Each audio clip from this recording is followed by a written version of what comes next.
नहीं है। ये पायलट को आप देख रहे हैं, को पायलट, ये विमान में बैठी थी, यही विमान चला रही थी। ये को पायलट थी जो इस विमान में ATR 72 में थी जो क्रैश हुआ।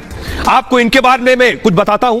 इनके साथ भी एक बहुत दर्द भरी कहानी जुड़ी हुई है। न सिर्फ इनकी मौत हुई है इस हादसे में, बल्कि इनके पति की भी प्लेन हादसे में ही मौत हो गई थी। बतौर को पायलट आखिरी उड़ान थी इनकी, और अंजू प्लेन लैंड होता तो आज मेन पायलट बन जाती।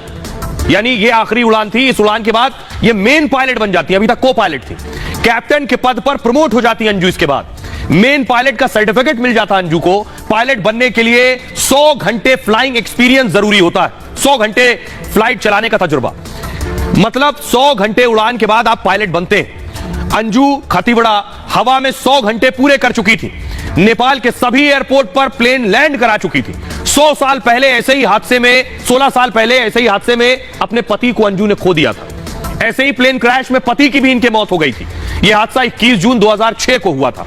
हादसे में 6 पैसेंजर्स, 4 क्रू मेंबर्स की मौत हुई थी। अब प्लेन क्रैश में ही अंजू की भी मौत हो गई है। इस यात्रा में अंजू के साथ ट्रेनर कैप्टन कमल थे। कैप्टन कमल को उड़ाने में 35 साल का अनुभव था। दावा है कि प्लेन क्रैश होकर बस्ती पर गिर सकता था, लेकिन पायलट विमान को पहाड़ों की ओर ले गए। अगर बस्ती में गिरता तो ज्यादा जानमाल का नुकसान होता, विमान हादसा और भी बड़ा हो सकता था।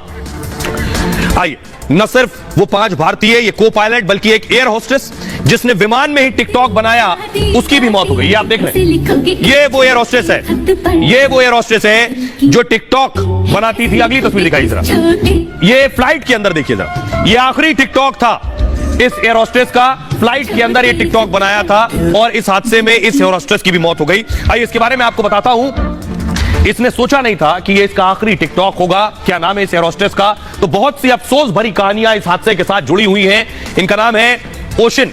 ओशन विमान में बतौर एयर होस्टेस थी और विमान में ओशन के साथ 4 क्रू मेंबर्स भी थे। ये उस विमान की तस्वीर है जिसमें ओशन एयर होस्टेस थी। इसी में कुछ वक्त के बाद मुसाफिर आकर बैठ गए पैसेंजर्स। नेपाल में टिकटॉक पर खासी पॉपुलर थी और हिंदी गानों पर शॉर्ट वीडियोस बनाती थी। हादसे से पहले भी एक वीडियो उन्होंने बनाया था। ओशन इस वीडियो में काफी खुश दिख रही थी। आखिरी वीडियो जमकर उनका वायरल हो रहा है। तो ये कहानियां हैं जो अब तस्वीरों के जरिए अपनों के बीच रहेंगी, लेकिन यह हादसा बहुत से लोगों को दर्द देकर गया है और एक बड़ा